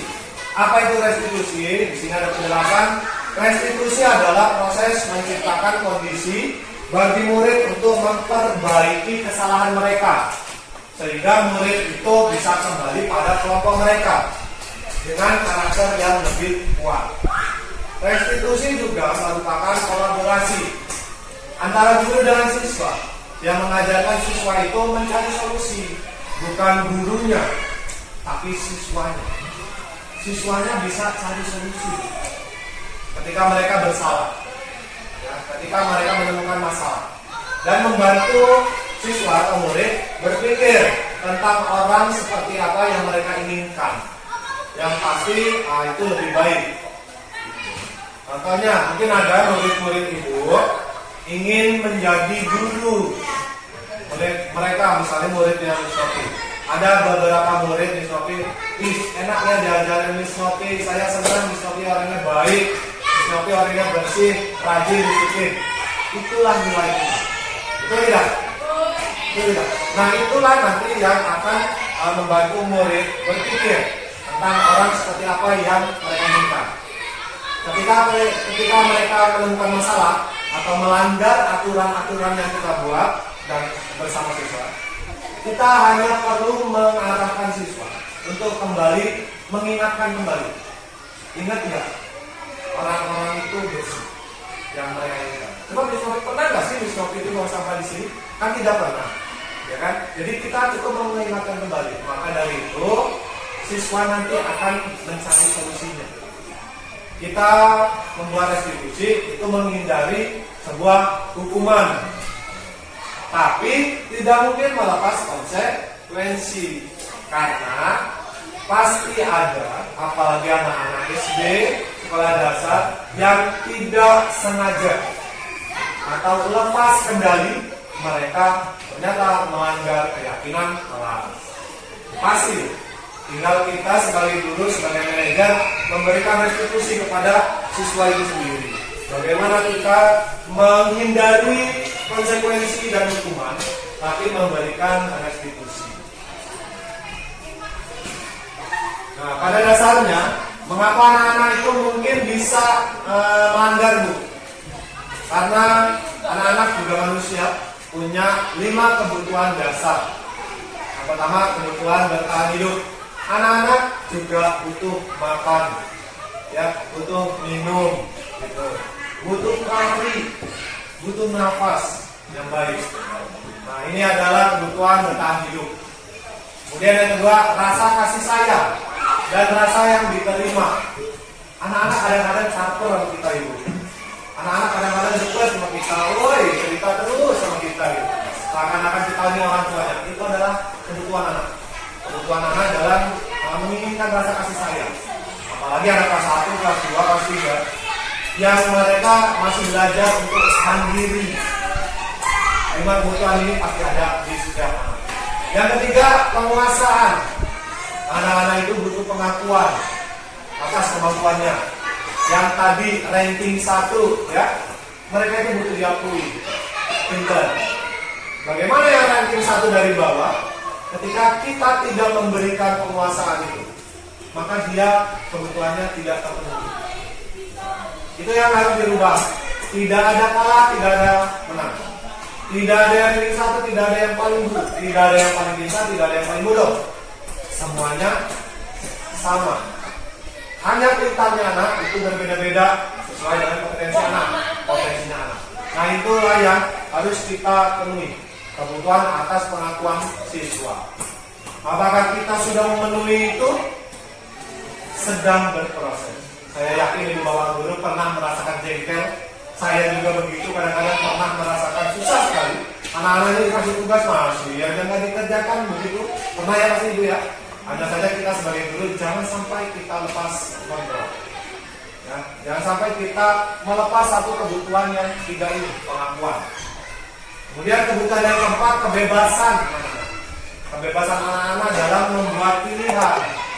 Nah, kebutuhan anak-anak itu banyak. Mandiri, otonomi, memiliki pilihan dan mampu mengendalikan arah hidup seseorang, termasuk anak-anak. Anak-anak itu butuh bebas. Ya, anak-anak SD apalagi, mereka butuh main ke sana, main ke sini. Mereka butuh istirahat. Mereka butuh ngobrol bersama teman-temannya. Mereka butuh buku bacaan yang bercerita, unik, mungkin asik. Itu adalah kebebasan yang harus kita berikan kesempatan kepada anak-anak, baik di luar pembelajaran ataupun di dalam pembelajaran. Supaya apa? Supaya anak-anak tidak bebas, tidak bosan. Ya. Tapi jangan terlalu bebas ibu, ya. Tetap kita arahkan ke pembelajaran. Yang terakhir adalah kesenangan. Nah, dari kebebasan itu anak-anak pasti butuh senang. Mereka tidak butuh takut. Mereka tidak butuh rasa diancam, terancam. Tapi mereka butuh rasa senang. Inilah kebutuhan dasar anak-anak. Kebutuhan dasar setiap manusia. Ya.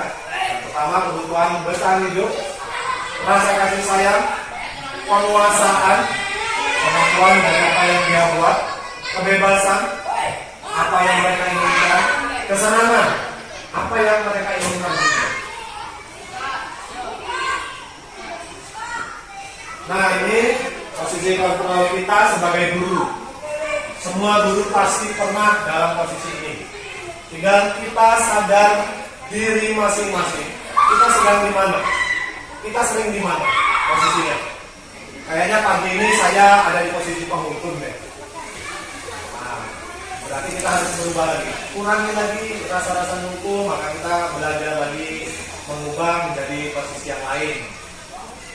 Apakah posisinya harus manajer, teman? Tidak. Ini semua bisa saja kita lakukan. Tergantung kondisinya. Kalau memang itu fatal, boleh nggak kita menghukum? Boleh. Hukumannya seperti apa? Nah, hukumannya yang bersifat positif. Misalnya yang fatalnya berantem sampai pemukulan sampai ini, atau yang telat, atau yang tidak bertanggung jawab dengan buku, jangan dikasih hukuman yang lari, capek, sampai anak-anak itu merasa kesal, jengkel. Nah, bisa menulis pantun, kita menambahkan pekerjaan anak-anak. Karena hukumanmu tidak membuat pantun, PR-nya tidak dikerjakan pantun, kerjakan sekarang. Kemarin disuruh satu pantun, bisa dibuat 2 pantun.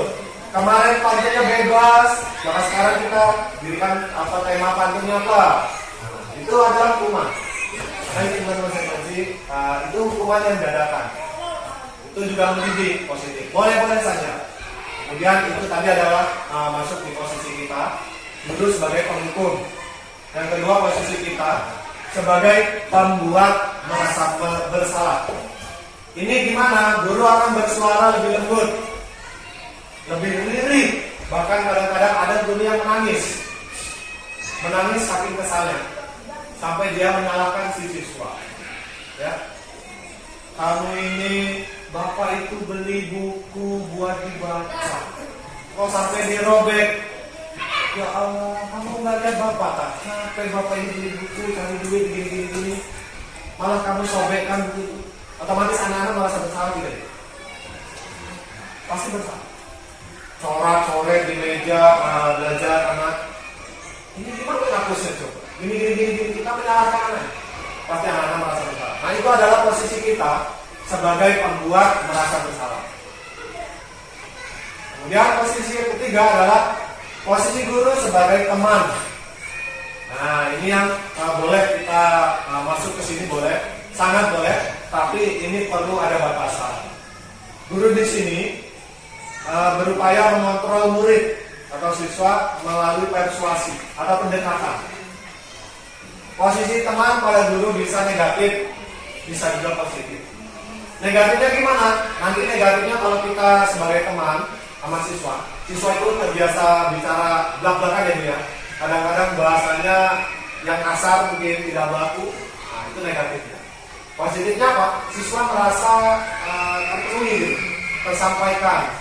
Siswanya pengen jadi ini, siswa bisa ngobrol sama gurunya, bisa minta tolong sama gurunya, dia bisa tersalurkan, itu positifnya. Yang keempat, posisi kontrol sebagai pemantau. Nah, pemantau di sini pasti kita sudah bisa ya dari kata-kata pemantau. Kita cukup mengawasi, kita bertanggung jawab atas perilaku orang-orang yang kita awasi, katakanlah murid. Jadi kita memantau anak-anak ini kalau nakal gini-gini, kita nggak langsung kasih hukuman, tapi kita pantau dulu. Gimana besok? Apakah mengulang? Apakah akan menjadi budaya kenakalan anak-anak itu? Jadi kita sebagai pemantau, menegur saja, menasehati saja, tapi kita lebih sering mengawasi. Yang terakhir, posisi kontrol guru yang sangat-sangat diharapkan adalah sebagai manajer.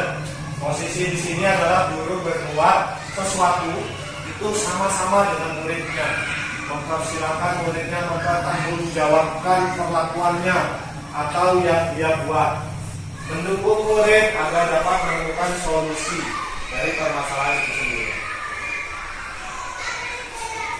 Segitiga restitusi.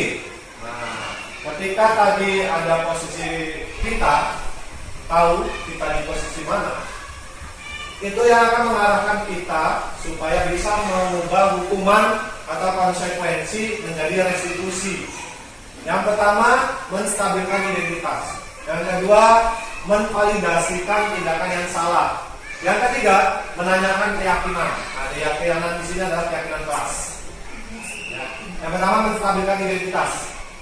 Ibu, bapak guru, ketika kita menemukan siswa bermasalah atau melanggar aturan kelas dan keyakinan kelas, maka di sini yang perlu kita lakukan adalah menstabilkan identitas. Apa itu menstabilkan identitas? Kita cari tahu dulu, ya, kita cari tahu dulu apa yang diperbuat siswa. Dengan tidak itu identitasnya. Identitas itu maksudnya siswa itu benar nggak melakukan salah ini, disengaja atau ada penyebab lain. Nah, di sini perlu kita melakukan pendekatan pada siswa, ngobrol lah, empat mata, atau di tempat yang lain pun boleh. Ya, tempat yang lain boleh. Kita menstabilkan dulu. Barangkali ada yang anak-anak yang berantem, ya kita stabilkan kondisinya. Kita tenangin dulu dua siswa yang berantem tadi. Ya, tenangin, kita sambil cari tahu, katanya ini kami yang cari masalah, kami yang ini. Oh bukan Pak, sama pasti begitu ya Bu ya. Maka kita di sini stabilkan identitasnya. Kita cari tahu dulu permasalahannya benar apa. Kalau sampai tidak ketemu juga, ya, maka kita harus menstabilkan kondisinya dulu supaya tenang. Baru kita bercerita antar mata atau individu supaya anak-anak itu terbuka. Kemudian yang kedua, validasi tindakan yang salah. Di kegiatan kedua ini, di restitusi, ketika anak-anak itu bersalah, kita duduki, kita ajak ngobrol dimanapun boleh, kita validasiin setelah stabil. Setelah anak-anak itu tenang, baru kita ajak cerita. Apa sih yang tadi yang salah? Misalnya berantem. Kenapa perkelahian itu sampai terjadi? Apa sumbernya? Oh, tadi saya nggak sengaja Pak menarik tas si A sampai putus. Karena saya tadi mau jatuh. Saya tidak sengaja memegang tasnya sehingga putus. Nah, yang punya tas tidak terima kan? Pasti disangkanya dia sengaja ngajak ribut. Nah, itu validasinya. Berarti kita salah ya. Berarti si A ini salah ya. Kamu sadar gak menarik tas sembarangan itu salah? Sadar.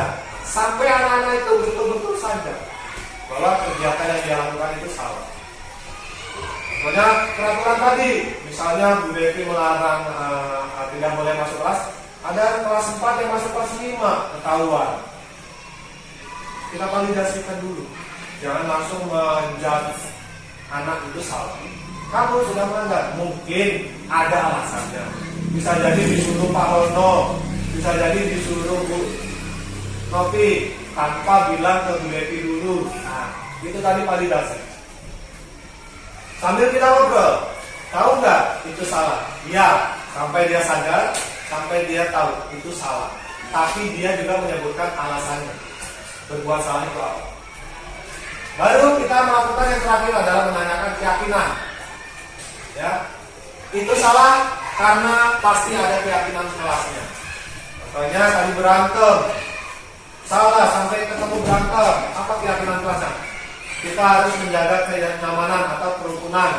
Nah, contohnya yang tadi tiba-tiba masuk kelas, keyakinan kelasnya adalah menghormati kelas lain, mungkin itu. Atau peraturannya tidak boleh masuk ke kelas lain. Itu keyakinan yang harus kita ingatkan kepada siswa. Maka di sini restitusi setelah anak itu stabil, setelah anak itu tervalidasi, mereka sadar salah dan mereka punya tahu kejelasannya, mereka melakukan kesalahan itu karena apa. Mereka juga sadar adanya pelanggaran pada keyakinan kelas. Maka kita beri kesempatan kepada anak itu, bagaimana solusi yang akan anak itu ambil nanti. Kira-kira apa nih solusinya supaya hal ini tidak terjadi. Nah, itu tadi melatih Bu, supaya kita tidak selalu memberi hukuman, tidak selalu memberikan konsekuensi, tapi kita bisa memberikan restitusi dengan mengingatkan kembali anak-anak kepada keyakinan kelas yang sudah dibuat. Nah, dari restitusi inilah keyakinan kelas itu insya Allah akan menjadi budaya positif. Baik, Ibu, Bapak Guru, berikut tadi adalah penjelasan atau penyampaian saya mengenai diseminasi materi ataupun yang saya terima pada modul 1 di pendidikan guru penggerak. Semua tadi adalah bermanfaat bagi kita, terutama kita adalah sebagai seorang guru, untuk dapat mendisiplinkan anak supaya berbudaya.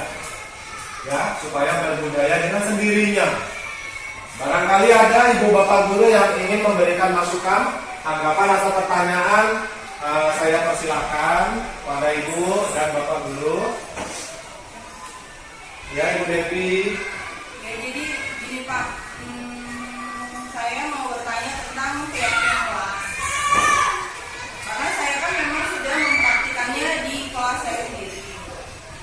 Untuk keyakinan di kelas itu seperti yang Bapak jelaskan tadi, kita mengurangi kata, bahkan harus menghilangkan kata larangan, dilarang, jangan, tidak boleh. Kalau misalnya seperti Bapak contohkan tadi, kita biasa menggunakan dilarang membuang sampah sembarangan, atau dilarang anak-anak memakai pakaian yang tidak sesuai, misalnya seperti itu. Tapi kan setelah saya mengikuti apa yang Bapak jelaskan tadi, kata dilarang itu kalau bisa dikurangi atau kalau bisa sama sekali jangan ada kata itu. Nah, kalau misalnya kayak contoh Bapak tadi ngasih contoh ke saya, coba diganti dengan kebersihan adalah sebagian dari iman. Oke, kalau misalnya kelas tinggi mereka sudah mulai memahami kata-kata itu. Tapi kalau kelas-kelas yang bawah, mereka cukup membaca sudah. Terkadang kita juga udah memakai kata yang dilarang pun mereka masih melakukan, apalagi dengan kata-kata yang hanya kiasan. Bagaimana Pak?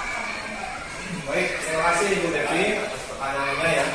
Ini juga penting untuk kita ketahui karena memang tingkat pemahaman, tingkat karakter siswa dalam mempelajari sesuatu, dalam memahami sesuatu itu berbeda ya. Termasuk juga dalam memahami atau mengetahui keyakinan kelasnya. Katakanlah yang paling dasar adalah peraturan kelas yang kita buat. Tentu dalam peraturan kelas itu bebas pemilihan kata-katanya, ya. Bahkan ada peraturan kelas itu yang dibuat menggunakan kalimat-kalimat negatif. Nah, ini juga tentu ada tujuannya, ada maksudnya. Kenapa sih memakai kalimat negatif ya? Yang dilarang, kemudian tidak boleh, jangan, kemudian itu. Nah, itu tujuannya Sebenarnya untuk membentuk dasar murid supaya tahu mana yang boleh dia kerjakan dan mana yang tidak boleh dia lakukan atau yang jangan dilakukan. Namun yang perlu kita hindari dari kata-kata tersebut supaya menjadi keyakinan kelas adalah kita melatih siswa tersebut bisa berpikir ke selalu arah yang positif dengan menanamkan diri siswa membaca ataupun memahami semua berdasarkan kalimat yang positif. Meskipun di dalamnya maksudnya juga dilarang, maksudnya juga jangan. Contoh seperti ini, menjaga kebersihan. Kalimat positifnya adalah menjaga kebersihan. Nah, gimana anak-anak itu biar paham, apalagi anak-anak kelas 1, anak-anak kelas 2, anak-anak kelas 3. Mereka pasti tanda tanya, kebersihan apa? Nah, disinilah tugas kita sebagai guru, sebagai manajer. Kita sama-sama kepada siswa ya, memberikan arahan, memberikan masukan, memberikan tuntunan kepada anak berupa kalimat-kalimat positif. Maksudnya, kalau sampah plastik itu tempatnya di mana ya? Kita punya tong sampah, kita punya tempat sampah. Maka kita arahkan anak-anak itu dengan kalimat positif. Yuk kita jaga kebersihan kelas ini, terutama kalau ada sampah. Maka kita akan buang di tempat sampah. Itu tidak akan ada kata-kata dilarang. Nah, jangan buang sampah di kelas. Jangan masuk ke kelas ini. Dilarang atau tidak boleh. Nah, kita bisa alihkan semua kalimat itu dengan kalimat yang lebih positif. Contohnya, kalau melarang siswa memasuki kelas lain, apa alasan kita? Alasan kita supaya apa yang ada di kelas itu terjaga baik, maka kita ubah peraturan itu menjadi keyakinan kelas, saling menghormati dan menghargai. Misalnya mau kelas, maka kita arahkan masuk ke kelas lain dengan izin gurunya. Nah, begitu. Nah, itulah yang dimaksud kita sebagai manajer atau sebagai teman. Bisa juga sebagai pemantau. Di situ kita menghindari kalimat-kalimat negatif tersebut. Contohnya seperti ini. Memang keyakinan kelas itu gambarannya hanya kalimat umum. Bagaimana pemecahan atau pemahaman anak-anak supaya tahu kalimat khususnya? Kita sendiri yang menyampaikan. Jadi perlu misalnya kita hanya mencantumkan menjaga kebersihan kelas adalah investasi untuk masa depan kita supaya lebih sehat. Cukup kata-kata itu. Mereka tidak paham, maka kita yang memberikan. Yuk kita balik ke peraturan yang kita buat dulu. Ada nggak tuh dilarang buang kelas? Oh iya ada Pak. Nah ini adalah menjaga kebersihan. Ada nggak yang kita jangan sampai diri kita mencoret-coret? Ada tidak? Ada. Nah itu juga sebagai kebersihan. Maka anak-anak nanti dia tahu tanpa membaca kalimat negatif. Maka dia tahunya dari mana? Dari kita. Kita sebagai manajer, kita sebagai pemantau. Kita melihat ketika anak itu nanti buang sampah lagi tidak sengaja atau dia lupa atau dia lepas kendali, coba kita restitusi. Ya kita duduk, kita tahu nggak kita salahnya, kita stabilkan dulu, kita ajak ngobrol sebagai teman, kita validasi dulu. Oh iya ya Pak, saya salah tadi, saya buang sampah di kelas. Baru kita ingatkan lagi, kira-kira keyakinan kelas apa sih yang berkaitan dengan membuang sampah tadi? Ternyata anak sadar, sampah itu bisa jadi kesini Pak, menjaga kebersihan. Nah, itu tahu. Ketika kita tahu anak itu merasa bersalah, baru kita ulas kembali keyakinan kelas. Kita ulas kembali di restitusi keyakinan kelas ini. Kita bacakan kembali khususnya. Misalnya kebersihan itu umum. Keyakinan kelas itu kebersihan umum. Menghormati dan menghargai sesama teman itu umum. Dalamnya apa? Mungkin dilarang membuli. Ada ya? Dilarang usil. Dilarang memegang bagian-bagian tertentu yang tidak boleh dipegang oleh teman-temannya. Bagaimana kita mengungkapkannya? Tidak perlu kita buat sebagai aturan itu tadi. Kita yang menjelaskan. Sehingga anak-anak memahami dengan tanpa membaca kalimat negatif. Tapi dia tahu keyakinan kelas mana itu yang berhubungan dengan itu. gitu ya. Nah itu perlunya tadi ada restitusi, tidak berupa hukuman atau konsekuensi. Kalau konsekuensi gimana Pak? Dia megang bagian-bagian kita temannya tidak terima, maka konsekuensinya pasti dia akan membalas, ya atau tidak? Nah sebelum itu terjadi, kita restitusi, kita stabilkan dulu mereka, kita validasi dulu apa yang salah dari mereka, baru kita tanya keyakinannya. Oh kalau begitu kegiatan yang saya tadi lakukan salah, saya melanggar keyakinan kelas berupa tidak menghormati tadi, saling menghargai dan menghormati sesama. Nah itu kata-katanya, kalimatnya bagus ya Ibu ya, tidak ada kalimat negatif ya. Nah di situ yang kita jelaskan, itu tadi masuk, kamu menghargai nggak dia itu? Kalau dia itu perempuan, kalau kamu pegang itu gimana? Terima atau tidak? Tidak Pak, itu sensitif, itu tidak baik, itu kesadarannya.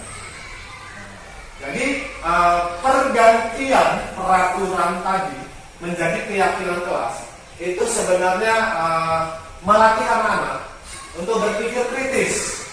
Mereka tidak harus khusus, tapi mereka memahami umumnya, menjaga kebersihan secara umum. Khususnya kita yang melatih mereka melalui restitusi tadi. Ketika mereka terbentur dengan masalah yang berkaitan sampah di kelas, nah itu kan mereka anak secara tidak sadar atau secara sadar nanti ketika restitusi mereka sadar, oh iya kalau sampah di kelas itu merupakan kebersihan juga, maka itu tidak boleh diulangi lagi dengan tanpa mereka membaca satu-satu peraturan itu tadi. Karena peraturan kalau dibuat alangkah banyaknya peraturan yang harus dibuat. Saya yakin siswa kita juga bakal repot untuk menghafal peraturan-peraturan itu. Ya, Ibu ya. Contohnya kebersihan rambut atau berpakaian lengkap atau apa, itu juga bakal sulit. Pasti ada anak-anaknya. Nah, bagaimana mengatasinya? Dengan melakukan restitusi dan mengubah peraturan tadi menjadi keyakinan kelas. Dengan catatan jangan diberi hukuman dan jangan diberi reward. Meskipun kita sadar sekolah dasar adalah anak-anak yang sedang berkembang di awal. Mereka kadang butuh reward. Nah itu kebutuhan dasar tadi. Boleh saja. Tapi tidak terus menerus. Sehingga nanti takutnya anak-anak sudah tekanan diri dia. Dia akan berbuat baik untuk sesuatu. Nah, takutnya itu. Maka bukan menghilangkan tapi mengurangi. Pelan-pelan kita kurangi. Kalau yang tadinya kita beli roti atau jajanan karena dia tinggal satu, pelan-pelan kita kurangi. Oh hebat, semuanya kita katakan hebat. Cukup. Itu anak-anak sudah paham. Ya, supaya tidak terjadi jomplang antara anak-anak yang merasa kurang dengan anak-anak yang merasa sudah puas dengan dirinya. Begitu juga melakukan kesalahan. Tidak memberi hukuman supaya anak-anak itu tidak merasa disalahkan banget, tidak menyesal banget. Ujung-ujungnya anak itu takut. Nah, maka perlu restitusi. Kita tenangkan dulu, kita stabilkan. Cukup kita ingat kembali keyakinan kelas dan kita kasih kesempatan siswa untuk mencari solusinya sendiri supaya permasalahan tidak terjadi lagi. Dan secara tidak langsung kita melatih anak berpikir kritis. Dia akan tahu aspek-aspek khusus mengintegrasikan dengan aspek-aspek yang umum di peraturan menjadi keyakinan kelas. Begitu mungkin Bu Devi ya yang dapat saya gambarkan mengenai kalimat negatif. Jadi perlu dibuat peraturan, yang perlu dihindari adalah kalimatnya saja. Misalnya ribut itu juga bisa seperti ini, jagalah ketenangan di kelas. Kemudian letakkan kembali buku di tempat semula, atau tanya pustakawan jika ingin meminjam. Gitu. Terus ini kesepakatan kelas. Nah, kesepakatan kelas sebenarnya adalah peraturan kelas yang disepakati bersama. Hanya kesepakatan, disepakati. Peraturan yang kita udah buat, kalau nggak disepakatin, namanya bukan kesepakatan kelas. Nah, ketika peraturan itu dibuat, nanti kita pilih ya, ibu-ibu ya, kalau memang masih ada peraturan kelasnya menggunakan kalimat negatif, kita coba ubah lagi menjadi kalimat-kalimat positif. baru kita sepakati bersama-sama. Ya, kita sepakati bersama-sama. Nanti baru kita buat itu menjadi keyakinan kelas. Kita cari, misalnya ada kata-kata yang mirip. Misalnya menjaga kebersihan di kelas itu ada dua, kebersihan diri dengan kebersihan sampah, oke. Maka itu bisa kita gabung. Kita gabung menjadi satu keyakinan kelas, yaitu menjaga kebersihan saja. Dengan kata-kata indahnya yang lainnya apa? Makan boleh atau yang apa? Gitu. Misalnya lagi dilarang membuli. Kemudian guru saat menjelaskan anak-anak libur. Itu dua peraturan yang berbeda, tapi bisa kita satukan jadi satu. Ya, misalnya menjaga kerukunan atau menghormati dan saling menghargai itu menjadi satu cukup. Nah, nanti kalau ketika anak-anak kurang jelas, baru kita jelaskan lagi khususnya kepada anak-anak. Nah, itulah menjadi keyakinan kelas. Mungkin itu saja Ibu Bapak Guru. Terima kasih Bu Devi atas masukannya. Mungkin saya akan memberikan satu kesempatan lagi jika ada Ibu Bapak Guru yang ingin bertanya atau memberi masukan mengenai materi yang sudah saya dapatkan di modul